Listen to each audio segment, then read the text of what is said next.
All right. Does the host want to do an intro, or should I just jump into it? I'll just say that my name's Rajasu. I'll be hosting here for this run, and yeah, go ahead. All right, what is going on, everyone? My name is DemonicRobots, and welcome to Control. This is a third-person action shooter made by Remedy Entertainment. They are the guys who did Alan Wake, which just got a remaster recently. Quantum Break, Max Payne, they're known for all of that good stuff. This is going to be a very weird run. We are going to be doing the all bosses category. So what that means for this category is we are doing the any percent category, which is essentially or not the 90% category. We're going to be doing a 0.96 run, which means we're going to be playing on the earliest patch possible. This was given to press, so it doesn't have any of the DLC bosses. The all bosses category is going to cover all of the base game bosses in the game, and this category also allows us to use glitches and go out of bounds. I'm joined by another Control runner here for my commentary as Bucky, if you would like to introduce himself. Hello. All right, we're going to get started here. We're actually going to, normally we would start from a new game file, but we are going to be starting from the continue game file to set up for the bid war. So you guys bid towards the costume choice for Jessie throughout the run. You guys chose the janitor's assistant, which is very fitting because that is her initial role in the FBC. So timing is going to start when I skip this opening cutscene here after this loading screen, and I'll do a little countdown for you, Tech, and then we'll get started. Yeah, so like he was saying, this is the all bosses category, and if anyone was wondering, we classify bosses as any enemy with a health bar at the bottom of the screen. This is gonna be weirder. Time is gonna start. 3, 2, 1, now. Can't be helped. All right, welcome to the FBC. Oh, I already messed that up. Welcome to the FBC. This is a secret government facility where essentially they house paranormal objects. So think the SCP, only a little bit less evil. Essentially, they are in control of evil entities and objects of power, which are basically items with magical properties to them. Right there, that was Auntie the janitor. He just hired us as the janitor's assistant, and it's going to be the age-old boomer tale of Jessie working her way up from the janitor's assistant of a company to becoming the federal, or the director of the Federal Bureau of Control. I imagined it. I've been trying to pull it so down basically this since. run is going to be mainly me doing the any percent route and also going off to do other side quests and other things like that we normally wouldn't do in order to fight bosses. I believe if my count is accurate, there are 10 bosses throughout the run. Lose you there for a moment? And all of them have completely different properties from each other, except for one of them is going to be a repeat fight. But for a little while, with the exception of one boss or two bosses, a majority of this opening area is going to be basically exactly the same as the normal any percent routes. Where am I? So right there, if you're wondering what happened, we basically touched a gun, and that gun has teleported us to this kind of Super Mario Sunshine looking area. This is essentially going to be like tutorial areas for the game. This is going to be where we learn about new powers and we get new abilities and all of that stuff. Some of them have gameplay functions, some of them don't, but this area is basically designed to teach you kind of how to use this weapon here. This weapon is called the service weapon. It is essentially a pistol, but it can morph into other items like a shotgun or a sniper. We are going to be using the grip for a good majority of the run, and if we're lucky, we'll get the sniper upgrade, which will turn into a sniper called Pierce. That's going to be useful for some later bosses. However, it is kind of random if we get it, but I'm going to try and make extra hard choices in order to grab the necessary materials for it. So what's going on here during these first few combat segments is, he's already been doing this, but we call them spawn manipulations. So in essence, the locations that the enemies will spawn in are dependent on the camera location and where you're looking pretty much. So like coming into this next fight, he's going to be turning around looking to the corner. He wants these enemies to spawn by the door, and then he's just going to kill the third one, look left. Oh, he got them spawned across the way, but that's fine. Doesn't lose much time. As long as they're in this side of the room, then it's good.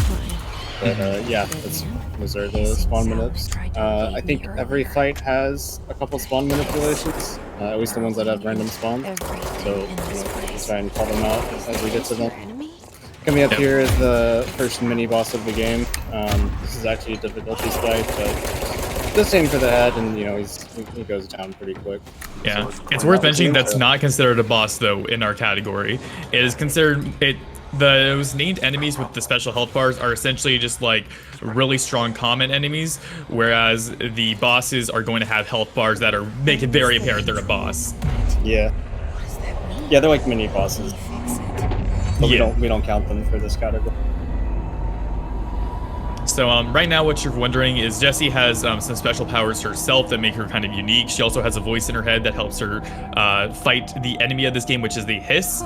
Those are the people that are basically taking over the humans that were working here originally. The only way for people not to be corrupted by the Hiss, with the exception of Jessie, is to wear those giant like weird metal things on their chest. We also captured a control point. A control point is basically a bonfire in the game. A bonfire, it's basically like a checkpoint system. So you're going to see me do a lot of save quits and quitting out and loading back into the game. That is because whenever we continue game, it's going to put us back at where our last checkpoint was essentially.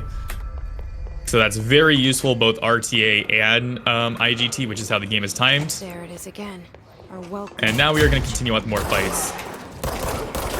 And look over here, that's going to spawn another enemy right there. We're going to kill them early. Let's just spawn one right here. Right now, the game, since we don't have a lot of our powers, it is very much based off of really good combat and really good optimization in your movement. As we unlock more powers, we will break the game more and more. But for a little while, it's going to be relatively inbounds. But a big thing is, like, whenever we get a new power, essentially, with the exception of one, we are going to be using it to break the game in some capacity. That's kind of just the normal rule. Yeah, every time.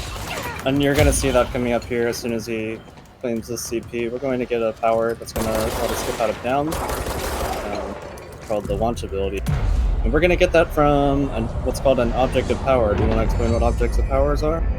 Yep, an object of power, or an OOP, or as Dr. Darling likes to call it, an OOPS, is essentially an SCP item. So if you don't know what SCP is, it is a internet kind of website that basically has a bunch of short stories based off of the same universe.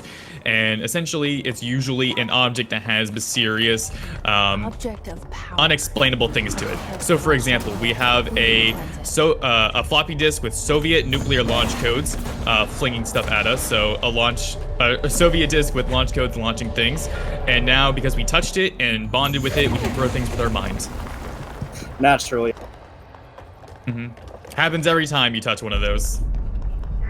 Yeah, so this is the tutorial area showing us how to, use our new power. We're just gonna continue on here. Again, very like optimized combat, but as like it goes on later on, then it becomes a little bit more fluid. For the most part, enemy spawns are static in some way, or we have a camera manipulation or something to know how the fights are going to go or how many enemies we need to face. Very rarely do we sometimes get spawns where it's like we should have gotten only 3 spawns, but we got 4. But again, that's kind of a rarity. Most of that has to do with like doing the fight fast as well. But coming up here is going to be our first physics clip out in the game, which is kind of confusing because we call it Tamasi. Because it allows us to skip the first boss, but we're still going to fight Tamasi with it. So we're basically just clipping through the floor because it's faster than running around with the door. But he's going to do that by placing a cube on the ground first, so we can stand on top of it, and then putting the other one over his head so we can clip through the ceiling. Very well done. Yeah. But since we have to fight Tamasi, he's just going to drop right down and start the cutscene. Yeah, in the any percent category where we do that mainly, it saves probably like 30 to 45 seconds. Here it saves like 5 to 10 if you do it perfectly. Yeah. So, just barely worth it. If you die though, you know, it's definitely not worth it. No. But we don't die. We're good at the game here.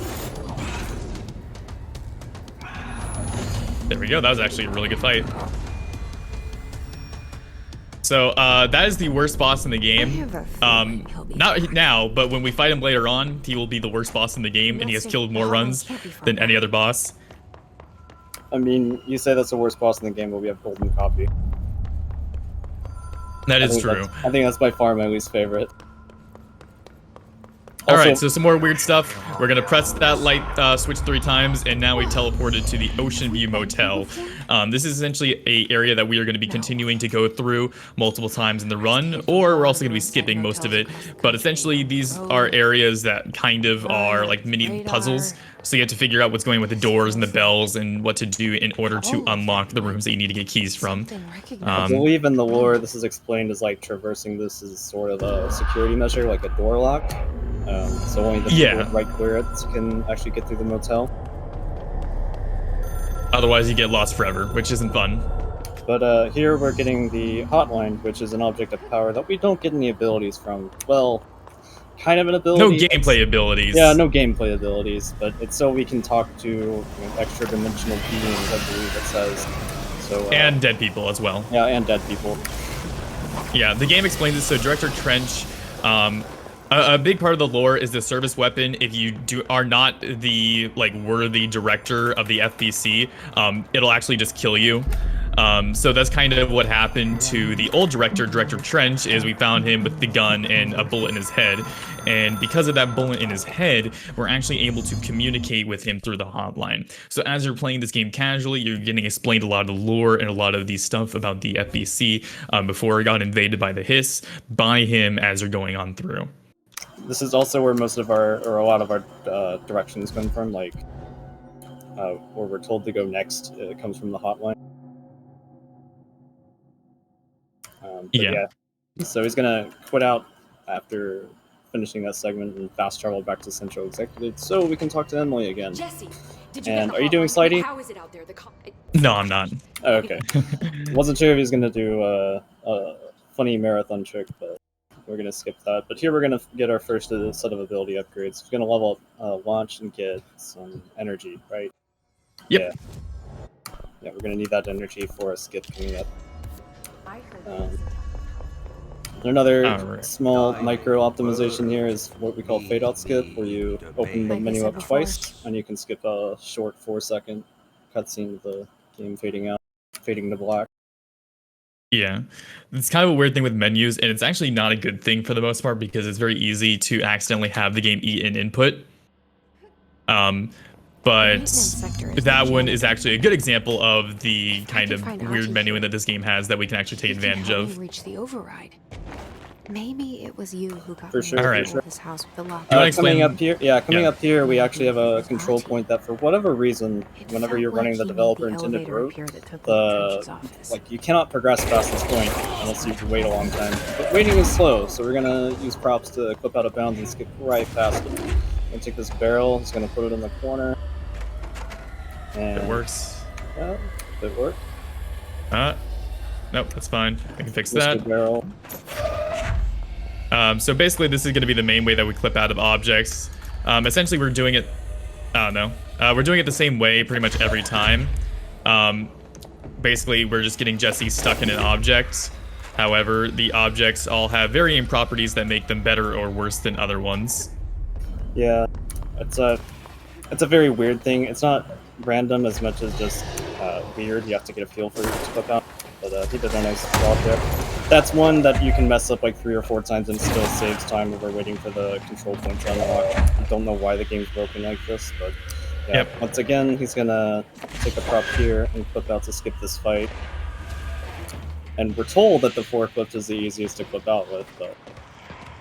Oh, nice. It's some out of bounds navigation. And now he's going to run down to the first side mission that we do. This is actually the only side mission we do in any percent, but that's because it gives us our primary movement ability, which is our dash, and that's going to be how we move throughout most of the game at this point. Yeah. It's just faster. It's also amazing to me that this is like an optional ability when I can't imagine somebody going through this game casually and never using this ability because it's so grounded in the game as important. Somehow 2% of the players didn't get this ability, but oh, that's so sad. According to their statistics. Those poor 2%. Also, we're doing a skip here called Astral Blink. It's hard to explain what this is, but essentially we have moving hitboxes that we're going in and out of. Thank you. Nice. And that lets us skip some of the platforming and waiting that we would have to do otherwise. If for whatever reason, whenever you get stuck in certain walls in this game, it just pushes you straight upwards, which is what happened there. So it pushed him up, and we were able to just get across, skipping the waiting game there. And it's kind of really with every object, is whenever Jessie is stuck in something, she automatically wants to get pushed up, which is how it works for flipping out with items as well. Are you going for the new Aussie skip? I'll try it. Can't really hurt too much to go for it. Just make sure you hit the trigger on the end of the vent. Oh, you know what? Never mind. I'm not going to do it because I don't know where the triggers are. Fair enough. So, what he mentioned there, there is a skip that we can do here. I'm not going to do. This game has a lot of triggers in order to prevent you from soft locking. It's great in the casual game. It's terrible for speedrunning. So, like, the reason that we were doing that and going through that entire sequence is because A, we needed to get the launch ability, or the dash ability, and B, we needed to hit all the necessary triggers, which we just did right there after that quit out, that we can actually just kind of clip through the area in the end of the level and just skip doing all the stuff. So this is actually called the Lazy Assistant, because normally we're supposed to help Ahti stop the entire area from melting down and killing everybody inside the entire building. But instead, we're just going to skip doing all of that with a fridge right here. Just so we'll mount onto it. There we go. And we're going to go out of bounds. Cool. Yeah, that was kind of a different clip out because you walk onto the heavier part of the fridge, and that just pushes you out for because reasons. I believe casually Lazy Assistant saves like, I guess, 20-30 minutes maybe. But in the speedrun, it saves like, I don't know, 5 or 6 minutes. It's a huge skip, pretty much.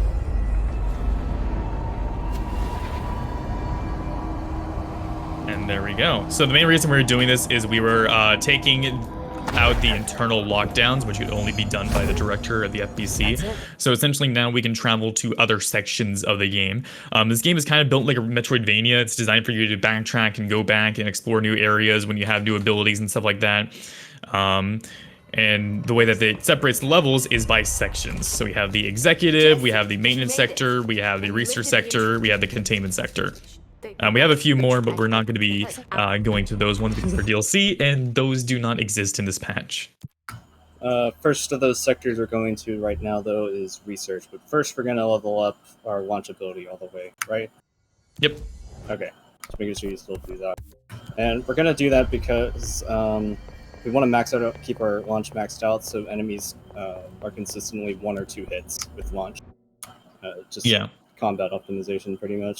This is definitely the most combat-heavy section, but first we got a couple big out-of-bounds skips, right? Oh, yeah. Yeah, okay, so we got 2 out-of-bounds skips, first of all.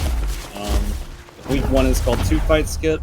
Yeah, he's going to cross the gap into this brutal little office area. Didn't even know about this casually. He's going to clip out in the corner with whatever those things are. I always call them fridges, but they're not fridges. They're like, I guess, like laboratory coolers. So we're gonna get this in the corner. Like server racks or something. That should be good. This clip out is somewhat difficult, but nice, he got it. He's going to jump across, come over back a little bit, touch a trigger, and then he's going to climb over the room that we normally have a fight in, and that skips the first fight, or the second fight. That's why it's called 2-fight skip. But then we go into the next skip, which is called Screaming Skip, which involves touching a very particular trigger in this corner here. And if he moves too far, he gets stuck in the wall, but we didn't do that. Yeah, that looks good. Yeah, that was good. And now he's going to dash around the next couple rooms, and then get back inbounds. And hopefully, if everything worked out, then we go right into the next, the next fights. All right, moment of truth. There we go. We got it. We know we got it because of that audio thing right there. And now we are going to be doing this area as intended for the most part, just really well. Yeah, this is definitely like one of the hardest fights, but also one of the funnest.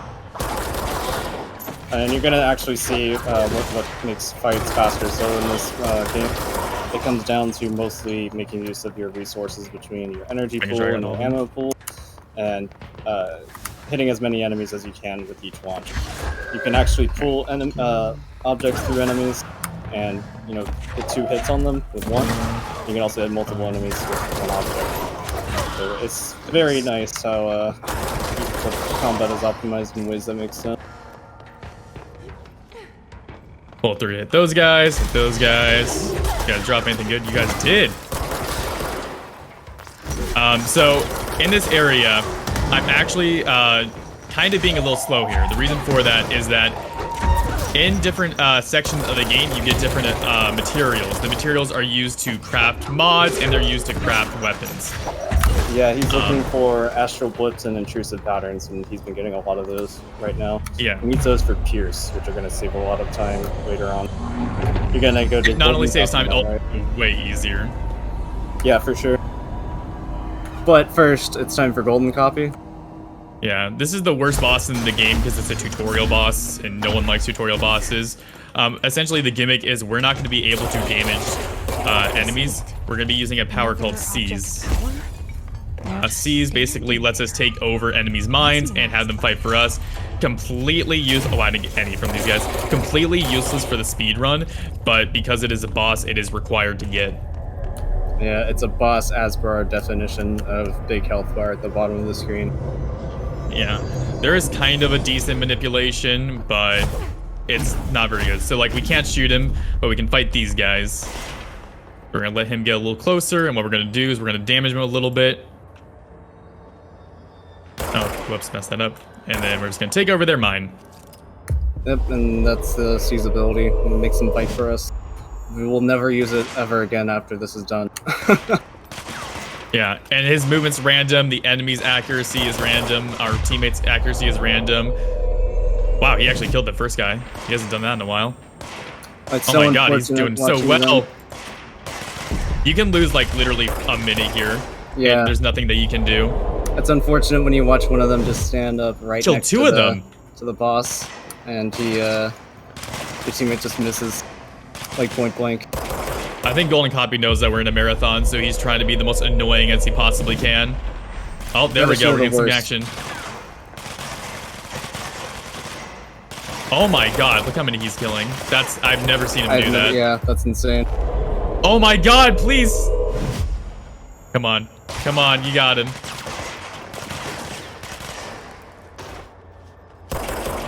I have never seen him kill so many of those. Usually he might kill one. I've never seen him kill 3. But there we go. That's Golden Copy. And It wasn't you're gonna too head out. bad. Only wasted, what, like 45 seconds of your life? Probably way more than that. Just watching the game play itself?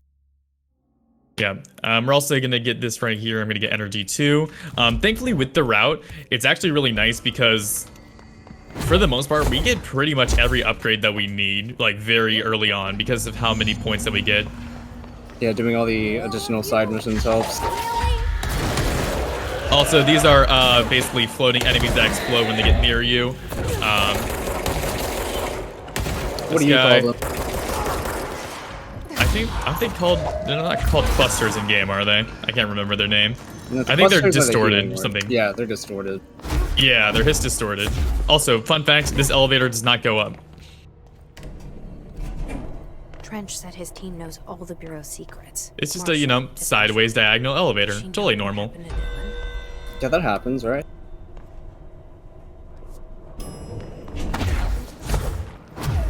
But yeah, there are quite a few enemies in this game. They all have their different patterns, different stuff with them. Some of them are more annoying than others. Here we go. We're going to meet Marshall. She is basically the head of security. And we're going to go help some soldiers secure the HRA lab. That is what they're using in order to build up the objects that we need in order to basically get people out of the safe rooms and not become corrupted by the hiss.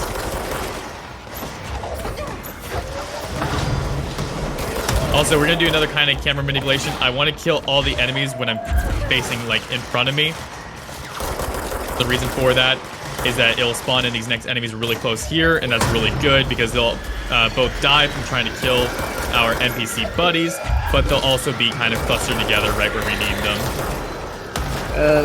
To summarize most of the spawn minutes, you're basically trying to get the enemies to spawn where you're going to go next, so you don't have to go very far, or go too far off course. Now we have another little mini boss type guy. We call him Big Boy. Unfortunately, I think all the rangers died, so we don't get to hear that dialogue, but that's okay. They only help a little bit. Yeah, another manipulation spawn. We're going to be facing that way when we're like hitting him, because then it basically lets us spawn these guys really up close. Right there was also one of the reasons we play on this patch version. For whatever reason, on the earliest patch or version of the game, the shielded enemies only take one hit per launch to break the shields, and then every other patch they take two. So it saves Oh some no, time. we don't have enough astral blips. We might get them after this mission. We'll get 1, so we get 5. Okay. I need 8. So I might do some farming. I'm not sure if that's a good idea or not. You can hit up the item boxes. There's one down to the right, and then one by the door. Down to the right. Like, yeah. All right, right here. Yeah, so we kind of really want those, because otherwise it makes the fight really hard. Thank you for the intrusive pattern. I have like 19 of those, which I don't need. All right, it'll be fine. This way to the lab. Well, probably get some later on at the end of the game. You But must like yeah, that these makes a lot of these fights a lot Sounds like harder. Darling built There's that one them. in the corner you can get. And most of the things Oh, right. around here. Uh, If Marshall can't help us Please? with Dylan, he's our next Nope, best bet. not what I needed. That's Oh fine. no, you might get some in Assuming he's containment. not We'll see. dead. Or taken away. You let me hear. Any idea how to make it work? All right, so now we got a little bit of puzzling to do. Very easy solution, but very hard to find We casually. have a new problem. Yeah, In the fact, game. I don't well, even know the intended way to do this casually. I just looked it up on all my casual playthroughs until I memorized it. Darling, The solution comes from combining all the clues on all the whiteboards in some convoluted manner, but fortunately the answer is the same every single time, so I'll see we what can I Yeah, just thank put all the cards. God, it's Yeah. thank God it's not random. Just imagine that. Yeah, basically we have to go to these terminals and match them up with the correct cards on them.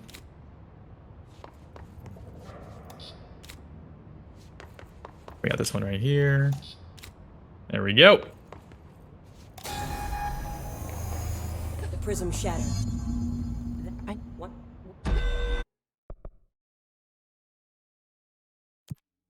All right. So now we are going to be trying to get a piece of black rock, which is used in making all of the HRA machines. Unfortunately, the HRA machine was broken.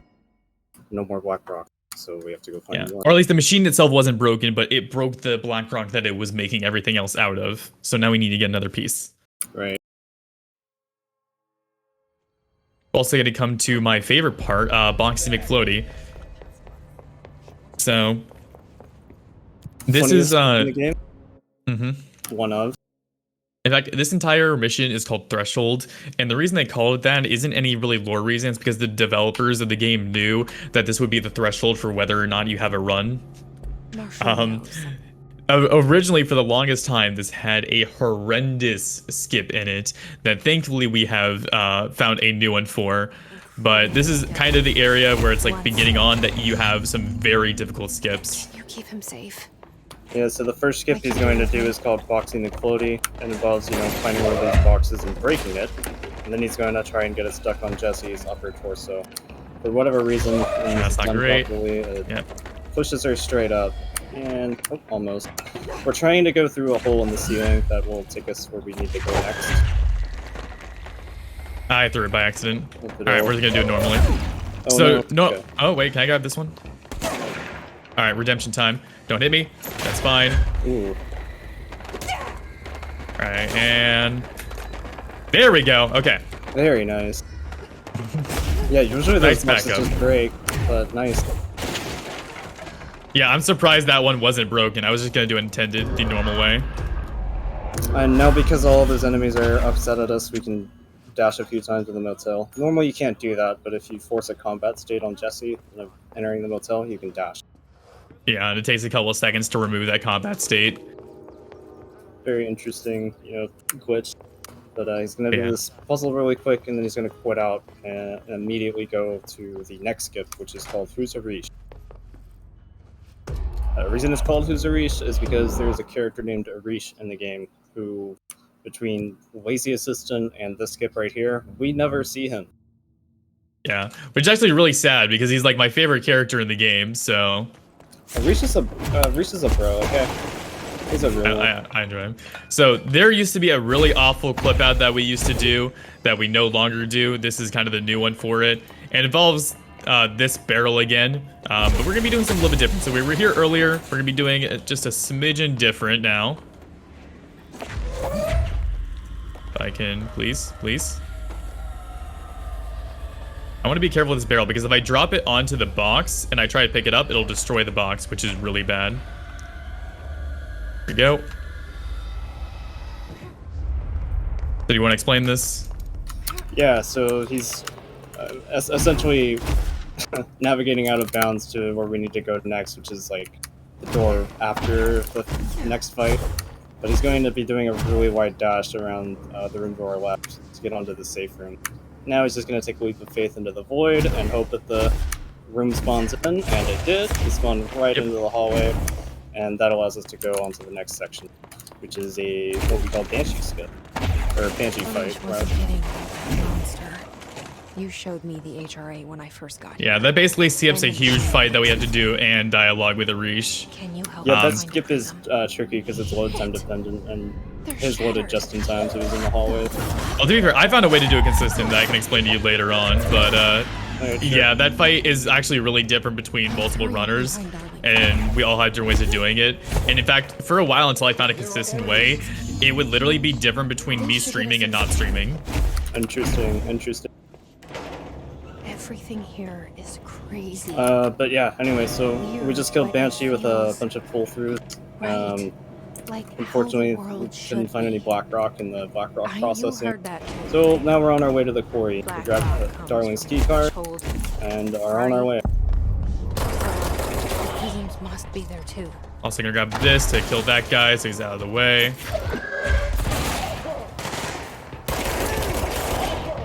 Oh, I forgot to equip a dodge mod, and while I'm here, I'll just do energy recovery speed. Oh yeah, you got some nice ones. Yeah, I got a 12 too. That's kind of funny. I'm gonna grab this for safety.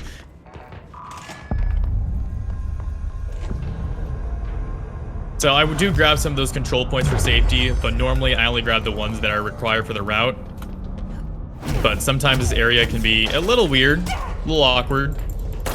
Yeah, so it's time to talk about the inputs in this game and how there's no input buffer. So if you press a button too early, you won't dash. Like, if you push the dash button too early, you won't dash. But Demonic did it pretty well right there. Yeah. For reference though, you even saw me drop height. I was matching the keys as hard as I possibly could. Yeah, it's this still, game is just like that. Like, even firing the gun too fast is gonna give you problems. Yeah, like you'll even notice, like you can't really notice, but I'm actually like not mashing when I'm shooting the pistol as hard as I can. Because otherwise it makes me really inaccurate. It makes the shots like really like awkward because sometimes you'll just miss a button input. The bloom also doesn't help. Just every input in this game has its own cadence that you have to feel out.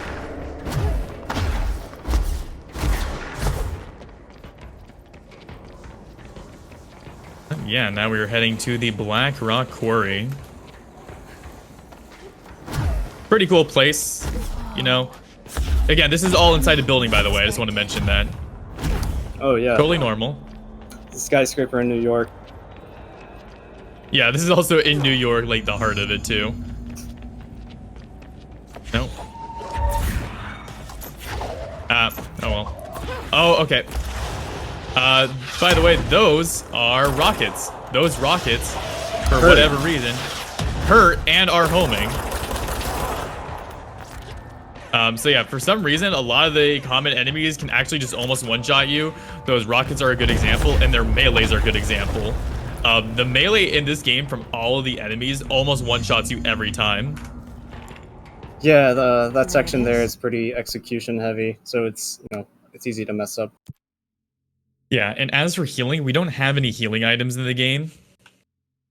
The only way that we can heal is by killing or damaging an enemy, and they will drop like these like blue little things, and we can pick those up in order to heal ourselves. But there's no healing packs or anything like that. Yeah, this game definitely promotes like playing aggressively, similar to Doom 2016. Any word on survivors? Here. Mhm. So we got the Black Rock. We're reporting to Marshall now, and Marshall has sent us off to containment to find our brother. Yeah. Oh, yeah. That's the main reason Jessie is here, by the way. The main reason she is here is she's looking for her missing brother, and she learned that he was captured by the FBC for whatever reason. It has to do with their childhood, and also has to do with the voice in Jessie's head named Polaris, who isn't just like a hallucination. It's like actually a being that helps her, and that's also why she currently doesn't have to wear one of the HRC machines because of Polaris's protection. Coming up in this level, this is also the point in the run where you start to notice that you're a little underleveled, as every enemy does a lot more damage than before. Like Demonic was talking about the melee attacks, it's pretty much like that with almost every attack at this point. Yep. Yeah, so there is level stuff in this game, so, and we are technically under-leveled here, but we'll start to kind of catch up on that with a lot of the side missions. Because we're also supposed to have better upgrades, we're supposed to have better mods, we're supposed to be doing all that stuff, which we are not doing. It's not as bad in all bosses as opposed to any percent. But the game was definitely balanced around you exploring the environment and finding better mods than what we get from just the fights that you need to beat the game. Coming up here, though, is a skip called My Brother's Neum. This is a new version of it. The less fun version, but the way easier one. A way easier version, but a Neum is basically where you do a double mantle, and the game just sort of zips you to who knows where. And from there, we can drop into the motel. It's supposed to, it drops you off at the 000 coordinate of the loaded cell, so the loaded area that you are in. Originally, there was a lot harder of a Neum that also was like way cooler and showed off a lot more of what a Neum was compared to that one. But it was also much harder and didn't save time, but we just assumed it saved time for the longest time, and then we were like, wait a minute. This is actually way slower. Yeah, it lost time because it didn't get the control point that we just did with that fight. So you'd have to run back and forth in the elevator. But anyway, we just got introduced to Langston. We're going to be seeing him a lot more in this category. We're also grabbing this CP because we're going to be talking to him a lot. So, yeah. There we go. It's also worth noting that we can actually skip this elevator. Not recently, but recent enough. There was a glitch. Yeah, past month, there's been a new glitch has been implemented. We knew about this glitch for a while, but we didn't have any use for it, but now we do. There is a glitch called Shieldy McFloaty. Shieldy McFloaty. McSorry, I'm sorry. Shieldy McSorry. Essentially lets us no-clip. Like, that's kind of the best way to describe it. Also, hey, buddy. We can basically just no-clip with a shield ability. We are not going to be doing that during this route for a few reasons. One, it makes it a lot more inconsistent. Two, it's a lot harder to do. And three, it doesn't save that much time in comparison, so... RTA, at least. Yeah. And another reason for it is that we would have to constantly be quitting the menu and continuing game way more than we already do. And we already do that a lot in the run, so it's not very fun from a viewer perspective to watch. But yeah, we're going to be going past these enemies. We have a cutscene coming up here that we have to watch, and we have to be careful because we can actually get shot at by a rocket launcher. So I need to make sure it's not hitting me. This cutscene is also the main reason we aren't using Shieldy, because Shieldy skips this cutscene entirely. Yeah, which isn't fun. The coolest cutscene in the game.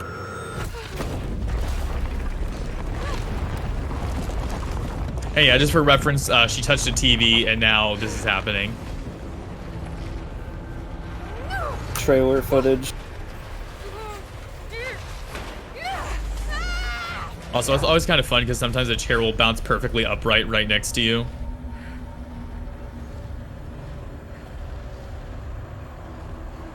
But yeah, now we are finally heading on to the third boss of this run, Salvador. This is the only boss that we fight in any percent, and even now in any percent with the current Shieldy route, he just stands there menacingly, and we fight him. Oh, we did get the chair pulled up. Yeah, just wanting to see for Jesse. But yeah, in the current Shieldy route, we like just literally just shoot him while he is standing still, unable to fight back. So it's not that very much of a boss fight. So this is why we do have all bosses, is because it's a significant change in both the combat and the skips.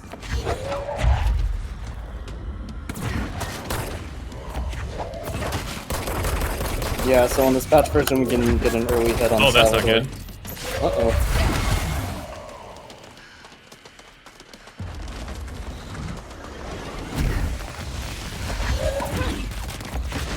Okay, nice. Yeah, I gotta play that a little bit differently. Hi, bud. If you're wondering how we're staying alive, the game actually has a second chance mechanic, so you can't get killed in one hit. Yep. Fortunately, the game will stop you at 1 HP, so the only time that we can actually die is when your screen is red. Yeah, so basically, like, if it was gonna do 150% of your health, it would only do 99. So the next hit that you took would kill you, but Yeah. fortunately you healed up before that. So nice, you made short work of the boss, and I was cleaning up the odds, and then we get our next ability, Okay, that. which is Yeah, so this lets levitate. us fly. Yeah. This game gave us the perfect tools. An easy way to clip out of bounds, and an easy way to dash forward, and an easy way to fly. They, like, literally just knew that this was going to be great for speedrunners with this movement set. Yeah, and any percent I would say from this point onward is just clipping out of bounds and flying to the end of the game, but this is all bosses, so we got a couple more things that we have to go and do. Yeah. Unfortunately, this category still has the worst part of the entire run, but, you know, what can you do? I don't know, I think the bosses are pretty cool. I'm excited to show The them off. bosses are cool, yeah, just, you know, Polaris isn't cool. Oh, fair enough. Yeah, Polaris is the real final boss of this game. Yeah. There's only 10 bosses in the run, but there really should be technically 11. Yeah, there's 12 in my run, so I don't know what you're talking about. Yeah, so like I said, we got a new power, so we're immediately going to use it to break something. We're going to fly up here and do this to skip something. Going to kind of rub up against it, and there we go. We skip having to do a elevator or platforming thing over there, which is nice. So close. All right, and we are going to be reunited with our brother who's been in containment. Psych, he is for some reason in the executive center now, which is where we were talking with Emily and, you know, is kind of the base of operations. So he kind of just, you know, wandered over there after escaping his cell. But all right, this is where the route is going to start to change significantly. So, up first you're doing Mold 1, which is... We're No. finally helping... Oh, or sorry, Former not one. Mold 1, Former 1, my bad. We're helping this guy, his name is Philip. Philip's been stuck staring at this fridge for 24 hours, because Langston forgot about him. So we have to go talk to Langston, ask him what's Yeah. going on with that, and now we get to go investigate. And just to mention, this is like the biggest like inspiration, like reference to SCP. The reason he has to stare at the fridge is because if he doesn't, it will. If he stares at the fridge, it stays a fridge. If he doesn't stare at the fridge, it turns into a monster and kills people.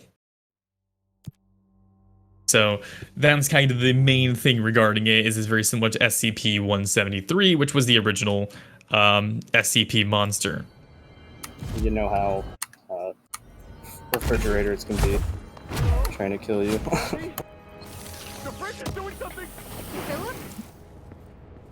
And yeah, so we're gonna touch it, and now it's gonna have this happen. If I look away, All right. it hurts me. So this is very similar to the board, and it's called the Former.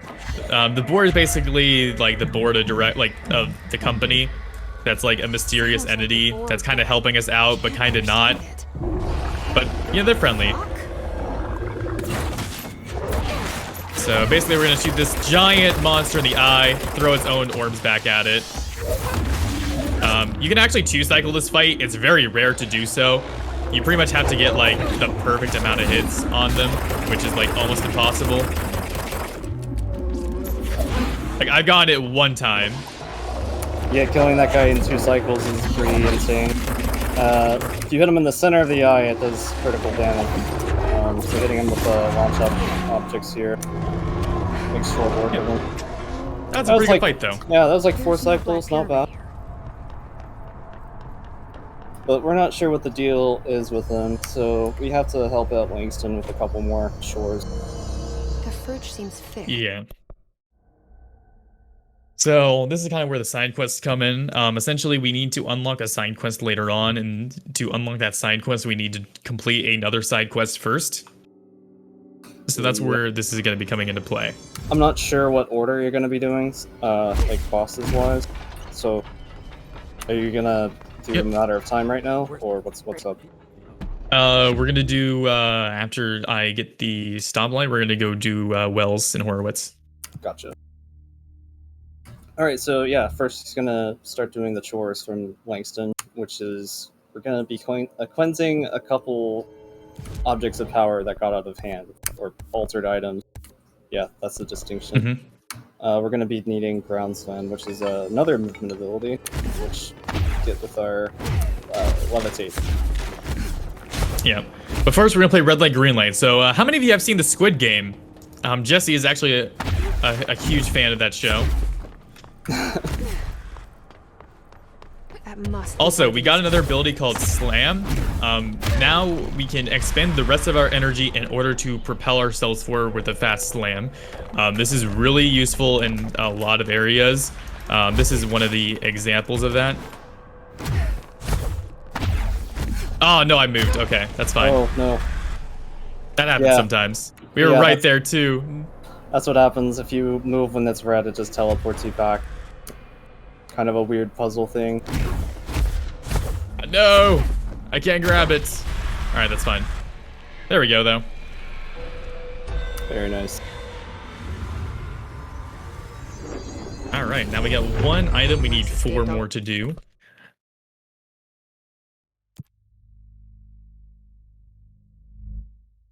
So this is going to be one of the harder skips. And I'm not sure how it is going to go. It could go amazingly, it could go terribly. Probably going to go terribly.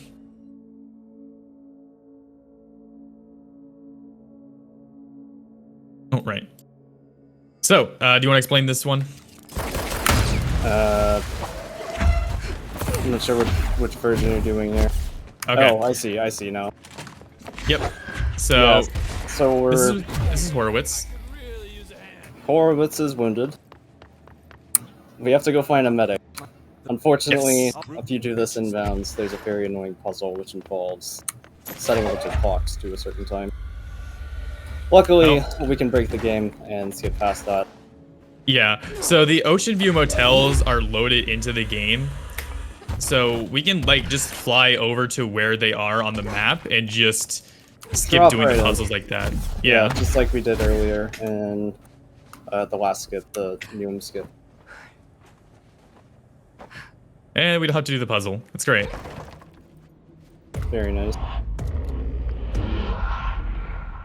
Yeah, so we're gonna go find our boy Wells, and we're gonna do a glitch called, or a skip thing called Wells Fargo. I don't want to throw that. Yes, Please this is probably another. I don't know what to call the most annoying like mission in the game, but we basically have to escort this NPC guy. We can skip a lot of it out of bounds, but essentially we are having him follow us while we navigate out of bounds. Yeah, so I'm gonna trigger his dialogue right there. I'm gonna grab this. We're gonna be using this explosive to clip out of bounds. All right. And this upcoming boss fight is going to be very difficult because we do not have Pierce. Pierce, which is a sniper ability, since we do not have it, makes this fight a lot harder. You should maybe check if you got the materials of the next CP. I do not know. Oh, okay. Alright, but here we go. Gonna track it so we can see a little timer on him to make sure that we hit everything. And hopefully this goes well. I might honestly just kind of go inbounds early, honestly. Yeah, if you rush this, if you like go too fast and hit triggers before you're supposed to, you can actually soft lock the game to a point where this mission is uncompletable. Learn that one the hard way. Oh, and okay, that's fine. Oh, okay. So we do have to do this fight, not a big deal. So normally we could have skipped that if it went better, but this fight is really wonky and that skip is very difficult. The reason I went inbounds kind of earlier than I should have is because otherwise what ends up happening is you end up getting stuck in the wall completely, and there's like it breaks the mission pretty badly. Yeah, going inbounds is definitely better than Harder. just ruining everything. While we're here though, I can at least do this. Yeah, we're gonna head up to the Lantern, which is another altered item Langston needed us to get. Uh-oh. We're good. Okay. I was nervous about the enemy. Maybe we'll get Astral many. Blitz. Yeah, hopefully. There we go. Oh my god, there's so many enemies here. Please? No? Who's around? Oh my god. This is why we have the skip for it, but that's alright. We'll just do it inbounds. Safer anyway. Not too big of a deal. When it was clear we couldn't contain the altered item. Do we have to kill these guys in here? I can't remember.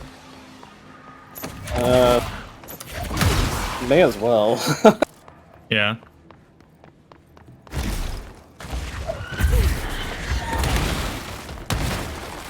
Yeah, we're just gonna continue to escort Wells back to Horowitz. Normally when we do the glitch properly, it actually is, oh, there you are. It's actually called Wells Fargo. Fun fact, Control has the best skip names in the entire game, or in the entire speedrunning world. If you couldn't tell already by Foxy Oh, wow. McCoy, No Mossy, Wells Fargo, what was the other one? My Brothers Knew Him. Pix also. Also, this is another reason why we skip this, is he just... Oh my lord. There you go. Just has to, you know, walk slowly over before we can open the store. Yeah, Also, we're the director of the Federal Bureau of Control, and we still don't have as high clearance level as Wells does. for some reason. Hotel court is on the other side of the district. Well, you don't even wait on the door.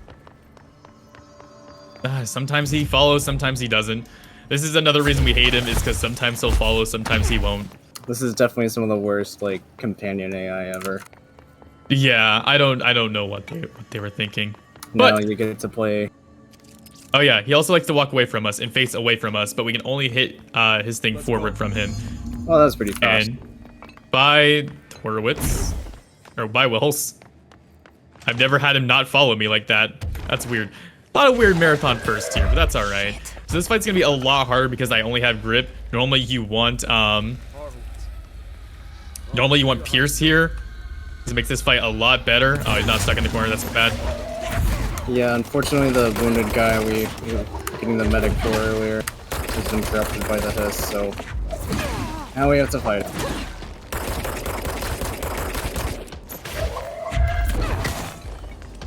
It's also kind of really hard to hit his headshot hitbox. It's kind of above him. It's not like actually on his head. So a little bit of a slow fight, but that should be all right.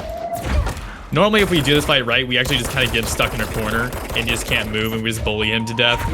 But this wasn't a too bad version of a fight. It was okay.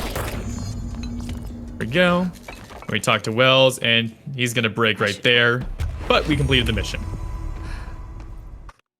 Are So you doing Anchor now? no, not yet. So I'm gonna be doing some side mission stuff actually. So right now we're gonna be collecting some of the other broken objects that have been around, causing issues in the facility. The next one we're gonna find is a hand chair. Very tacky hand looking chair piece of furniture. Yeah.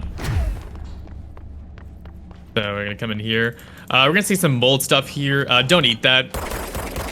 I know that sounds weird and like obviously like you're not gonna eat that, but yeah. It'll cause problems. Alright, so we're gonna cleanse the object. Hopefully I don't die here until after we cleanse it. There we go. Easy peasy. So now that we have done that, we only need to do one more side quest in order to find all of the objects. Normally we would have two more to do here, but because we went inbounds earlier than expected for one of the skips, we actually just did one of the objects while we were there. And I went to the wrong place. That's fine. Mistake turned into a miracle, dude. In the meantime, if there is any donations or anything that the host would like to mention, feel free to do so, because now's a good time. Hey, no donations at the moment, but remember you can donate by !donate, and we're supporting Take This. Take This helps people in the gaming community suffering from mental illness by letting them know they're not alone in their struggles and there are treatment options out there to help. So normally there are not supposed to be guys here, but we got a small little spawn of them. Normally you don't run into any enemies like that, but that's all right. We'll just not worry about that for now. Hi guys, how you doing down there? Everyone having a good day so far? They're all fine. Yeah, this is honestly a really cool room, and this was an example of something that I talked about. You actually can't get up here to this area and learn all of this like other lore stuff until like way later in the game when you finally get your levitate, even though this was like one of the first rooms that we're in. So it's kind of a good example of the level design for a good majority of this game. All right, now we're gonna fast travel all the way to the sealed threshold corridor. This is where we got wells, and we're gonna be doing a very similar glitch, but we're not gonna be going the same pathing. Right.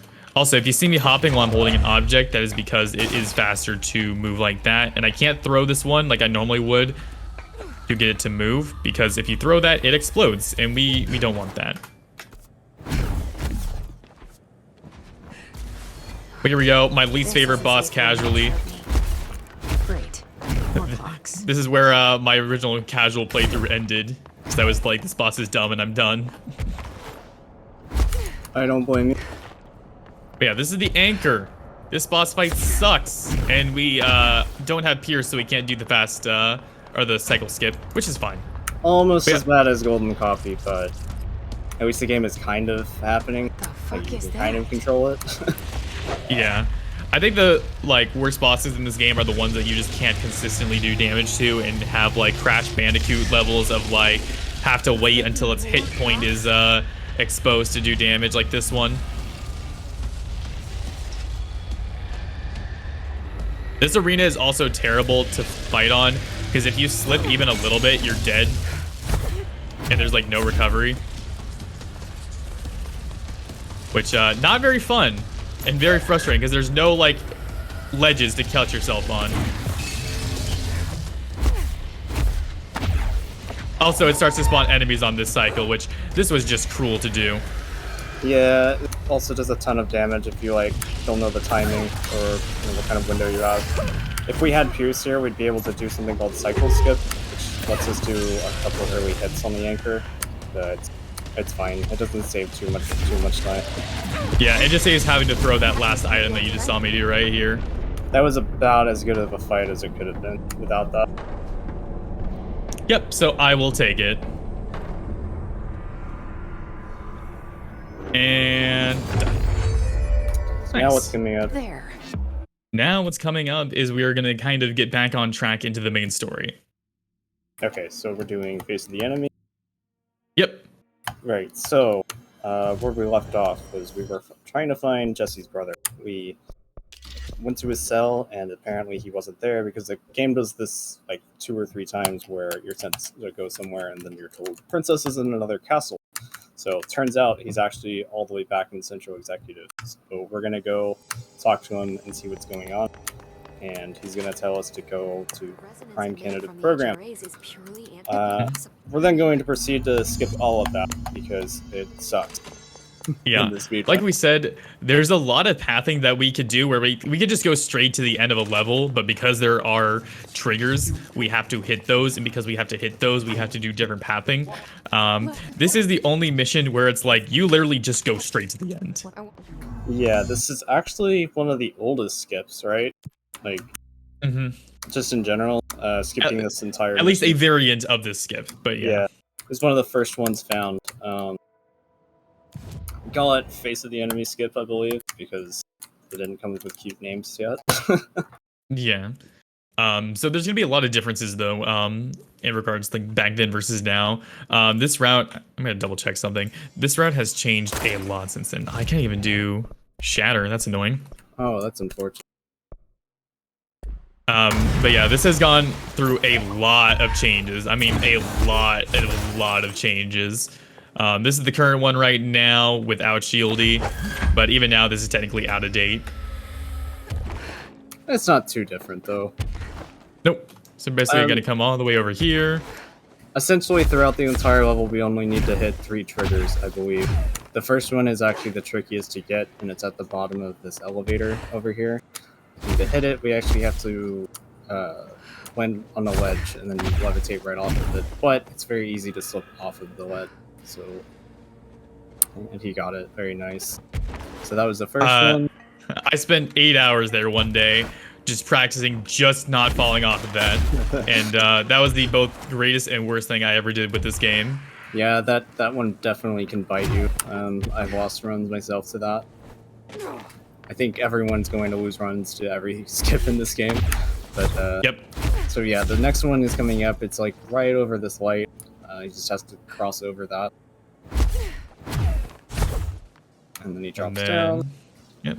Goes Then down the hallway. 1, 2, 3, 4, 5, 6, 7. That's how I keep track of this because we have to land blindly.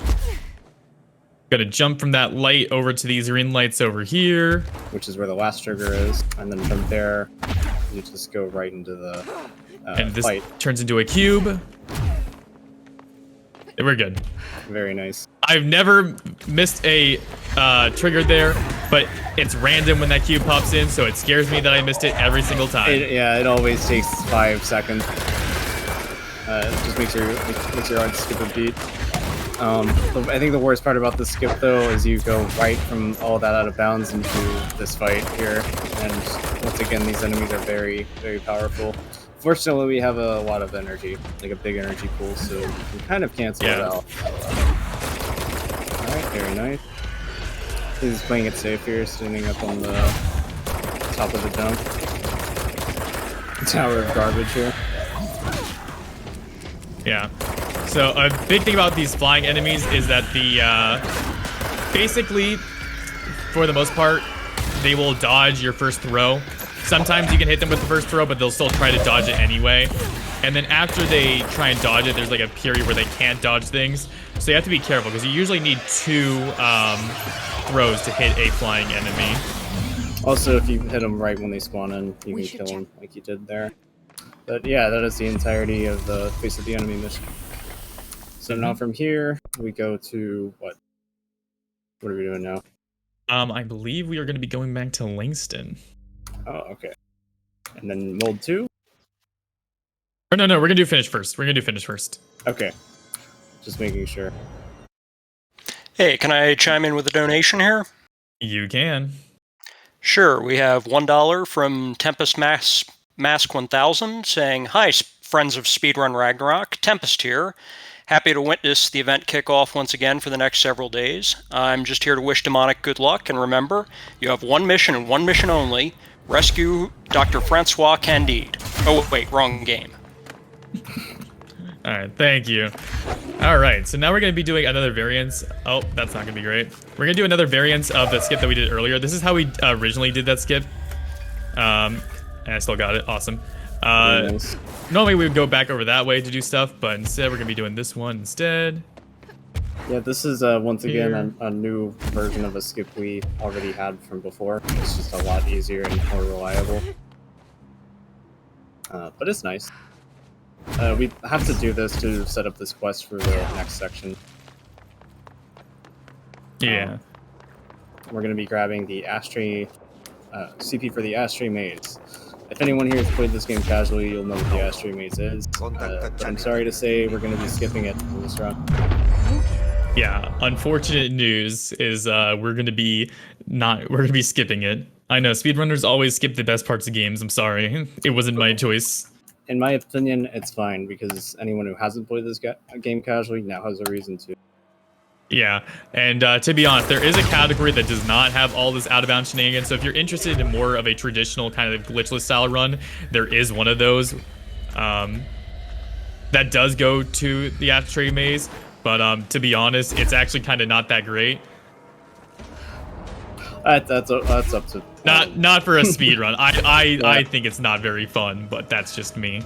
But here we go. We're Hey, going to be going out of different bounds. people Normally like the game different wants us, yeah. Normally the game wants us to do a bunch of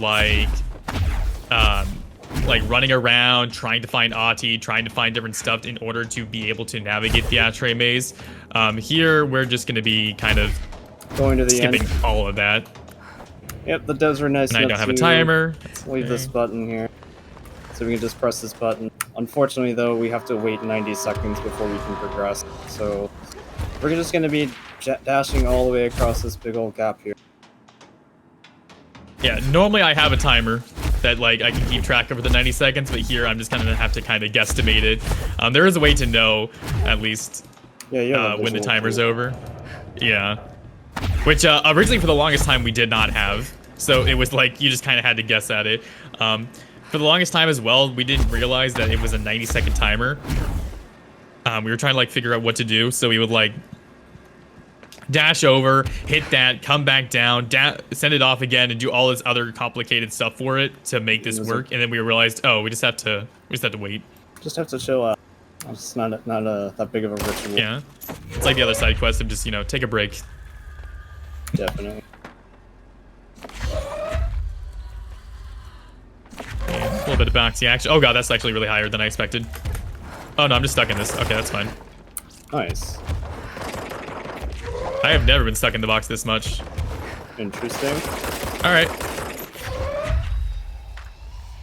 We just need to wait for that to... We need to wait for certain enemies to spawn.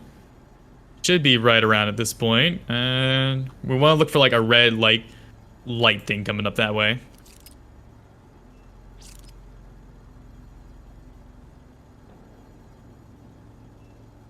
In the meantime, we have time for donations or any plugs that we want to do.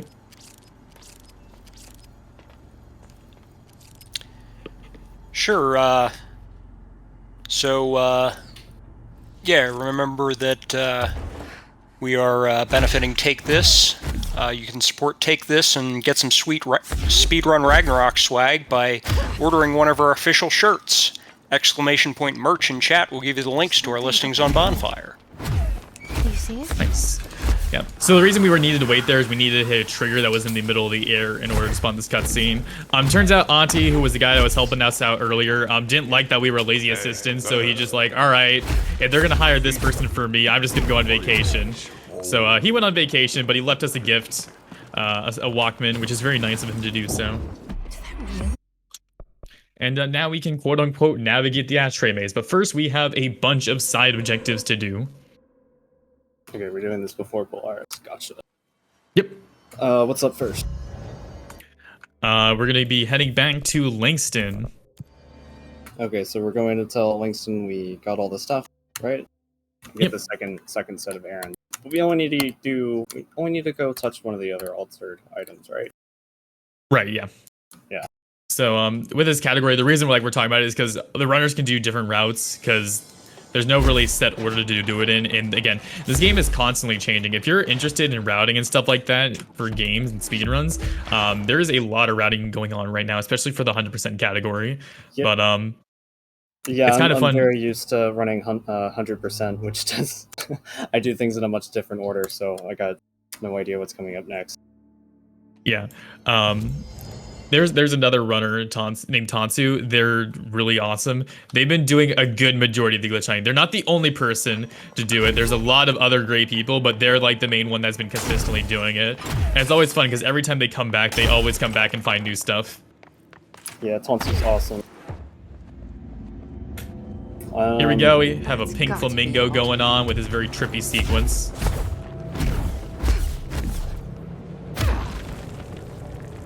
And yeah, so the reason we did all of those other errands earlier, the mail stuff, the traffic light, is purely so we could get to this boss fight right here with the former This again. thing again. Former two.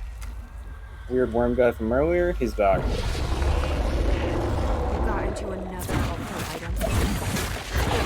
Does it ever explain what the former actually is in the lore? I don't remember. It is, but it's kind of a hint thing, and I'm not gonna spoil it because where's the fun in that? Yeah, fair enough. Yeah, if you're interested in this game, I highly recommend it. That's like kind of like why we're not really explaining too much. A, this game is extremely confusing, And B, I don't want to spoil the fun for you guys when you inevitably play this for yourself. Yeah, so we're just gonna show you all the wacky and wild bits while we're here. Yep. And that is the form boss fight done. Sometimes he can be much worse. He'll try and move around and swing things at you and throw objects. But he was pretty good for the event. I guess he's a fan of RPG Valkyries, so he was trying to be nice. He can also completely destroy that filming platform that you those. were standing on. So Yep. As he like tries to attack you, he will break up the platform and damage it, so you can also fall through the holes, which is definitely not fun. But anyway, here we go to another very difficult fight and another difficult skip. So this skip is called Pix. Pix is basically us phasing through a wall. So we're gonna go to a mirror dimension, and normally in the game you have to do a puzzle and do a bunch of other stuff to get through it. Whereas we're just gonna kind of phase through a wall again because of course we are. okay. Yeah, this is self-reflection. Yep. And also another reason that we call it Pix is because that is skipped backwards, and the entire thing about this mirror dimension is it's literally a mirror. So Jesse talks backwards. So Oh, you're backwards using this for skip is Pix. Oh, jeez. Yeah. I don't know any other one yet, so. There was the explosive. I didn't know you could use this one. Oh, well, If you're comfortable with always a it, percent for let's everything. see. Yeah, I'm not really comfortable with it, but it's gonna go fine. So we kind of have to get this object stuck in the wall, get Jesse stuck into it, and then throw it, and it should, in theory, push us forward if we get the right angle, and we got it. Cool. Very nice. Third try. Then you go back and touch a trigger in here, and that starts the boss fight in the next room. That skips like Wait, that didn't sound right. pushing a bunch of buttons, running all over that room. This is definitely one of the cooler sequences in the game, so I'm gonna shut up. Someone's in there. Yeah, for sure. And again, this game is great. Again, if you haven't played it, it's very, very cool. And we're skipping a lot of content. Even though we're doing the all bosses fight, we're skipping a lot of stuff in this.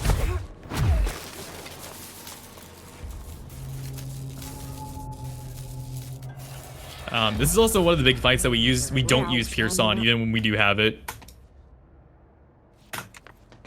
That's not good. All right, if you want to explain this fight, because it's going to be kind of messy. Well, all I know to explain about this fight is like, what's his name? So, Horowitz? like the phases and all that stuff. The phases? Oh, yeah. So the first phase, she spawns on this end of the room, and she just runs around, shooting back at us, I believe. Yep. Her hitbox is also very weird, so that's probably why he's not getting any Oh, headshot. that's really bad. Uh-oh. We're good though. Okay, nice. Every yeah. time he knocks her over, by doing enough damage, she falls over, and we'll come back with more and more ability. So I believe this one she starts using shield? Or no, she starts launching stuff at us. Next one is shield. No, this was also shield. Oh, okay. Also, for whatever reason in this area, our stuff is heavily broken. Our launch, we'll like try to pick something up and then it just won't work. I don't know why. Pull-throughs are also kind of impossible to get on her. Yeah, this fight is kind of messy in the speed run to do quickly. It's a battle with yourself. Yeah, and it really does feel like a battle with ourselves. I also want to be careful and try and interrupt her when she's trying to throw stuff at me, because she really hurts.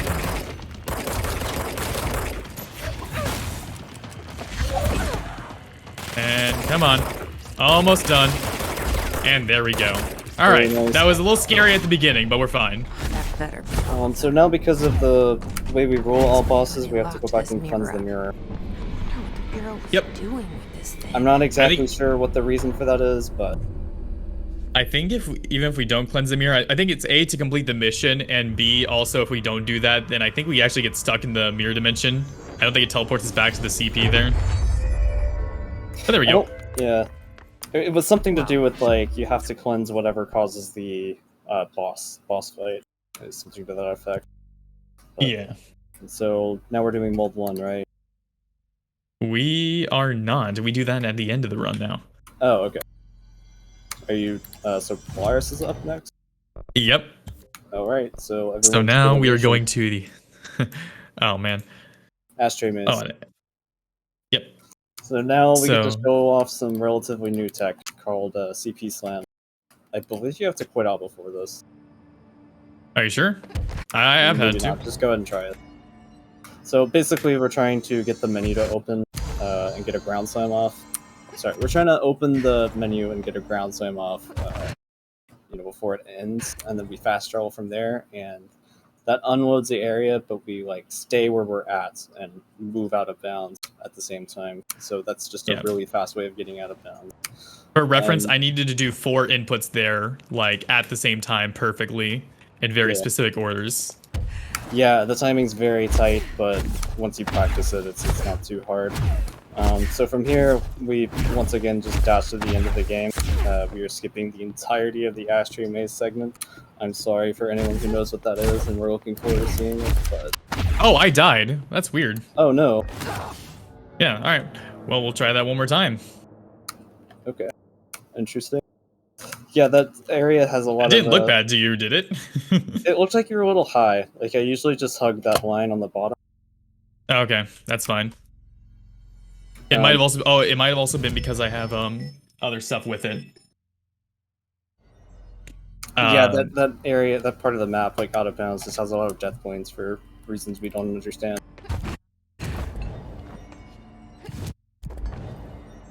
There you go. Yeah, so I'm gonna hug the line just a little bit more. Oh, Hopefully this okay. works. Nope, Okay, that's fine. Try it one more time. If it doesn't work, then I will quit out and see if that fixes it. Interact with the CP before Yep. you put out. Alright. I'm actually going to restart the game really quick here. So this game is actually really unstable for some reason. There's a lot of times, like, in fact, I think Bucky, you still do this. Usually when we're doing runs, we quit out in the middle of it, which is totally allowed. It's restart the entire game.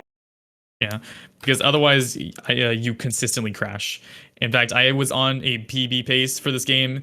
I was on the very last boss. Boss had about 5% HP, and then it crashed. So it does happen. It's some kind of memory leak. It also has to do with playing the game fast. We don't know what causes it, but yeah, it's a thing. All right, so I'm gonna hug the line on the map a little bit closer this time, right? Mm-hmm. Nice, that was first try.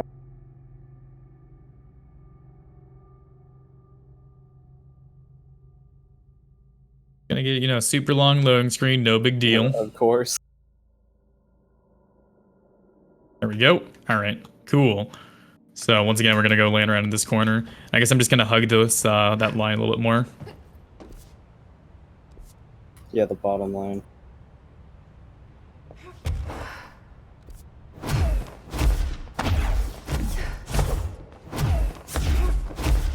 Yeah, this looks good. Fortunately, the devs decided to put in a map that lets us just go wherever we want out of bounds. We use this to line up most of our out of bounds skips. Yeah, because right now, like, this area would be entirely just pitch black, Yep. which wouldn't be good. But there we go. We run to the wall pushes us up to get enough height to get this fire break, and we skip the ashtray maze, which I think saves in the speed run like 2 or 3 minutes. I'd say 5, upwards of 5. Yeah, probably a little bit more than that. There we go. All right. We are coming to the worst part of the run. I know we've said a lot of parts of the worst part. This is unironically in almost every single category the absolute worst part of the entire run. What started in ordinary. This is the real final boss of the game. Yep. Probably should have put that on a while ago, but that's all right. Yeah. All right. So this is Polaris. Polaris, we talked about, was the voice in Jesse's head. It's also a person that has been fighting the hiss in another way, because again, spooky enemies. Being led to where Polaris was being kept and studied, and we're being led to releasing Polaris. Unfortunately, that leads all the hiss and the FBC to come and try and take over Polaris. So that's what we're about to be fighting. Unfortunately, that means cleansing 6 different siphons, which take about 8 seconds each, and enemies all over the place. We're going to try and not kill any enemies, so Never see you again. very luck-based. We'll see how this goes. Hang on. Yeah, this has killed more runs than anything else, especially in any percent. To be fair, it's not completely random. It's kind of pseudo-random, but, you know, crazy stuff still happens. One guy will just decide to, you know, it's your time to die. And this first one looks good. Very nice. Fortunately, with all the extra AP we get from the side missions, we were able to max out health, so this one's a lot safer than it would be any percent. Alright, that's the second one. Oh no. Uh-oh. I don't like how close those destroyed were. Let's see how it goes. Oh, that's a grenade. Okay. Alright, now this is the hardest one. Nice. Unironically. Yeah, Hardest part of the game. We're going for something called no fighty satellitey. We do have a manip for it. We'll see if it works. That didn't look very good. Nope. I think, so close. Every time, it's always so close and so far. Yeah, so now I gotta be really careful. We're just gonna try and kill all these enemies here.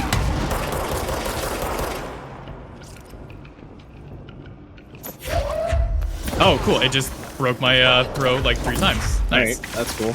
The throw is actually pretty broken in this game. Sometimes Jessie will just try and grab an object that she can't grab. So I'm playing this very careful. Normally we wouldn't have to fight all these guys, but... Oh god. Okay, we're good. Also, those guys have homing rockets. Homing rockets are the worst things ever made. Because at this point, no matter what health we're at, if we get hit by a homing rocket by one of the common enemies, that's it. We're donezo. But there we go. That could have been a lot worse. It's very, very easy to die there. But thankfully, that's the hardest siphon, so... We still got Siphon 5, which... Let's see how this goes. And I lost height there, that's fine. Oh my god, I did this again. This might be bad. Alright, we got lucky there. We got really lucky there. Very nice. Alright. I've only died 1 time on this siphon, but it was a recent time. So now I'm really paranoid. This one is usually the safest. Okay, we're good. Woo. Again, always terrifying. But yeah, that's the end of the run. That was the final boss for those siphons right here. We just need to reach Polaris, and time is going to be up here in a second. And now. All right. Well, I think that was a pretty good run. That was a great Polaris too. You didn't get no fighty, but the recovery was pretty fast. We didn't die, which is also like really important because it's very easy to die there. Have you had any deaths in this run at all? No, not at all. Oh no, I had the one on Ashtray Maze, but you know, I don't really want to count that one. Yeah. That was an out of bounds one. That wasn't a combat one. But yeah, wow, that was very impressive. I'm very happy with how that went, and that's not supposed to be happening. Wait, are you good? What's going on? Can you? Is the RTMP still up? It's like glitching out and stuff. It's the credits. I think my computer is freaking out here. You good? I think I'm fine. I've never seen this happen before. You can still hear me, right? Hold on. I'm trying to figure this out. Let's see here. I don't know. Should I restart my computer or what's going on here? Tech, hello. All right. This is probably fine. Yeah, this is very new. And game is not over yet. So timer can resume again. But yeah, now we're at the best part of the run. We gotta scan some forms. But yeah, so that's a fake out credit scene that the game does when you're playing casually. Intern Simulator. Yeah, it's like a really intense part of the game. It's like really frustrating. You have to fight so much. It's building up to like the climactic end of the story, and then it just like pretends to give you the worst possible ending. And I remember casually playing this. I was so mad at the ending. But here we go. We're gonna scan some forms. The game is not over yet. Yeah, right now we're stuck in a nightmare sequence. The Hiss have infected Jesse, so what we're going to do now is push them out, which involves going through that nightmare sequence, I guess. Which, yep. You know, intern simulator. We're scanning forums, we're cleaning coffee cups, we're taking out the mail. You know how it is. Unfortunately, this part of the game hits kind of close to home, so. Yeah.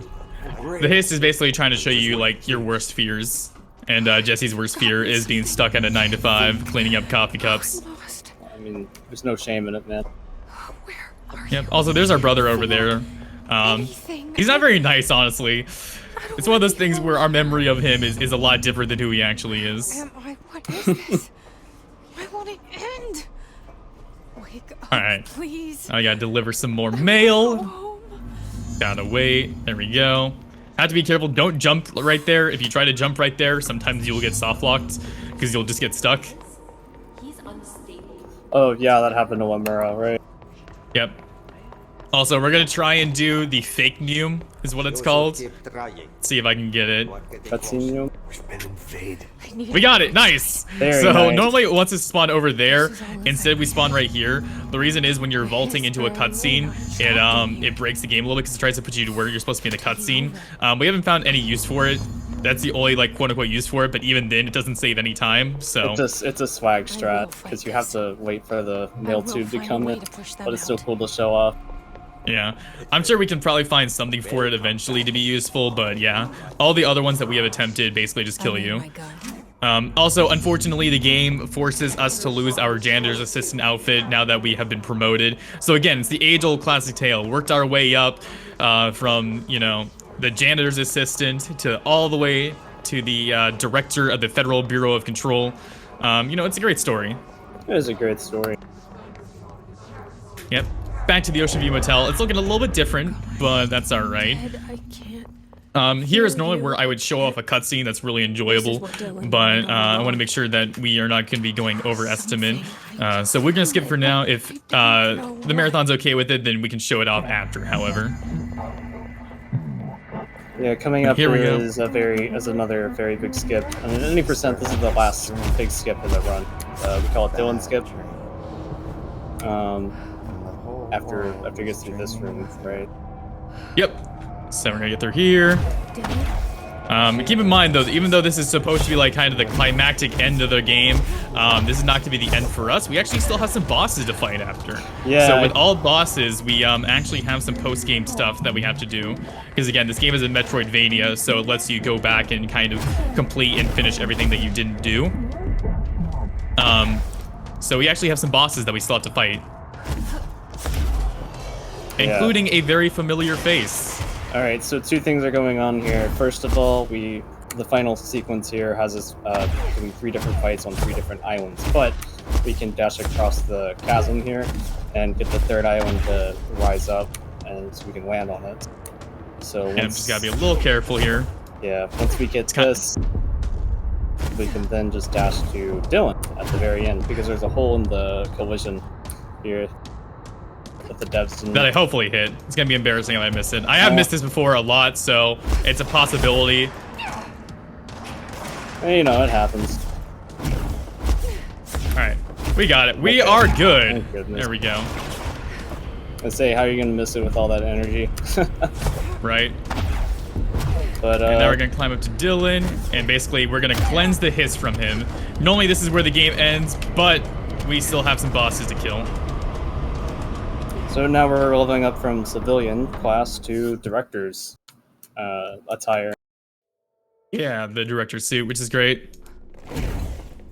Very All nice. right, we're almost So- done with the game though. We have 2 more bosses to do, and one of them again is a familiar face. Not important, but Oh man, I really hope that we got enough to make Pierce for Tomasi. Let's see. Oh, come on. Here we go. All right.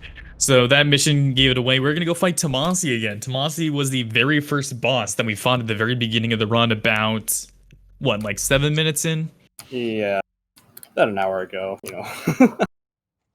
It's funny because in the game she says, "I feel like we'll be seeing him later," but we never do usually, except in this category and Hundo. Well, no, not even Hundo. So yeah, we finally go and get to see him again. Yeah, also a fun fact, this boss sucks. This is the worst boss in the game. If we die on this boss, which is a very distinct possibility because of how difficult it is and how horrible the fight is, I'm just going to skip it and continue on to the last boss in the game. But we're gonna at least, you know, try and do this the intended way. But if it doesn't go well, I'm not even gonna go try it again. I'll just take my licks and move on. Yeah, we're gonna do this skip again. I'm not sure if you've seen this one too much, Bucky. If you want to explain it. You're just flipping out. It's very similar. Yeah, same for Face of the Enemy, but you go straight to the transit corridor, right? Yeah. Open up my map to kind of see where I'm going. Again, very hard to navigate this area because again, they almost didn't put the map into the game. Oh, okay, thank God. I thought we got stuck there. Yeah, they didn't put the map in the game. That would have been bad. Ooh. Or they even made it so like we can't move in it. That would have been bad. All right. Fighting Tomasi again. Oh, that's not good. This is a horrible fight because Pierce makes it so much easier. But we do not have Pierce. Usually what I struggle with is the ads that spawn in during this fight. Yep. There's a lot of them, they don't drop a whole lot of health, and they do a ton of damage. Also, stuff likes to get dropped very, like, much from our grabs here. Oh god, he's tanky.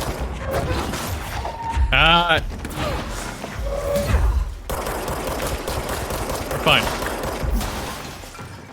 Well, at least he got cover. Again, I'm playing this like, you know,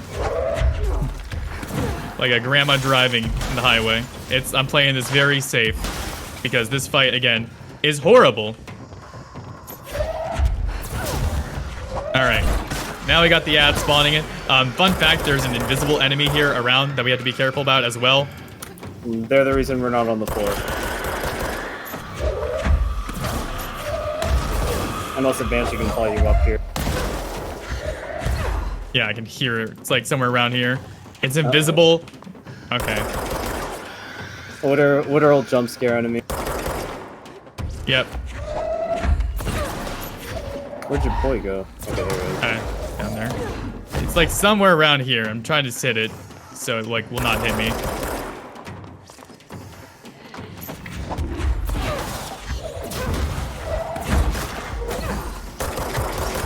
I swear I'm not shooting wildly for no reason. There is a very specific reason that I'm actually trying to shoot wildly.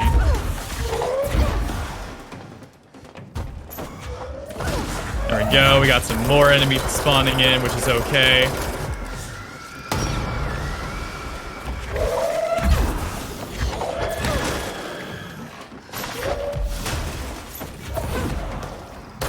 Also, those enemies will blow up and try to explode on us, which also isn't a good thing. And come on, one more. Oh, he's so close. I've actually died with him health like this before. Well, you have full HP. And we did it. All right. Very nice. Okay. That fight is very painful, but thankfully we are finally on to the last boss. Mold one? Mold one. New errand list or old errand Nope. list? Old errand list. Okay. Yeah, there's a new errand list skip that uses CP slams, but There's always new stuff with this game. It's insane. Yeah. I'm not sure what he's gonna be doing here. If you're interested, though, feel free to come to like join us for the in the community. We have a lot of resources, a lot of guides, or not really, but like we have a lot of people who are willing to help you and like sit down and like show you tricks and stuff like that, including myself and Bucky. But yeah, this is a really fun game. Yep, Tansu as well. Nico with a C. There's also a lot of different categories that are not just super glitchy like these ones. So if you're like interested in glitchless stuff, there's that. There's a console category, so if you're, you know, running on console, you can do that as well. But yeah, this is a very fun game. It's like one of my favorite speedruns ever. Yeah, for sure. Also, anyway, we're taking intentional death here for a reason. Yeah. This skip is called errandless because this quest gives you a bunch of errands you have to go and do. But for whatever reason, whenever we go down and hit that death plane, we can actually skip all of them and go to the boss through out of bounds. I think he's gonna do a fridge flip here, right? Yes. Yeah. So I'm gonna grab this fridge over here. Fridge, old school style. Yeah, we did one of these earlier. This one's a little bit more dramatic. Oops. We're gonna climb onto it, and we're gonna try and get pushed out of bounds through it. Gonna push all the way up. Basically, you know, we're actually like surfing on the fridge, and we got it. Nice. So I'm gonna fall a little bit, and now I'm kind of just navigating.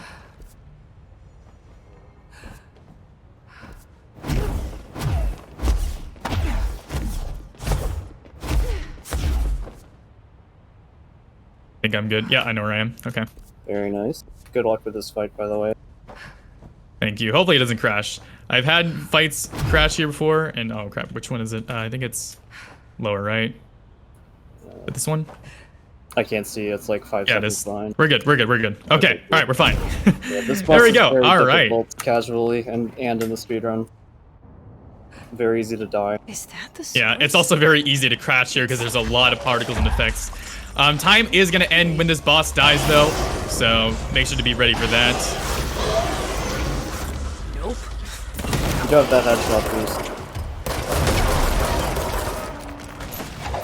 Nice.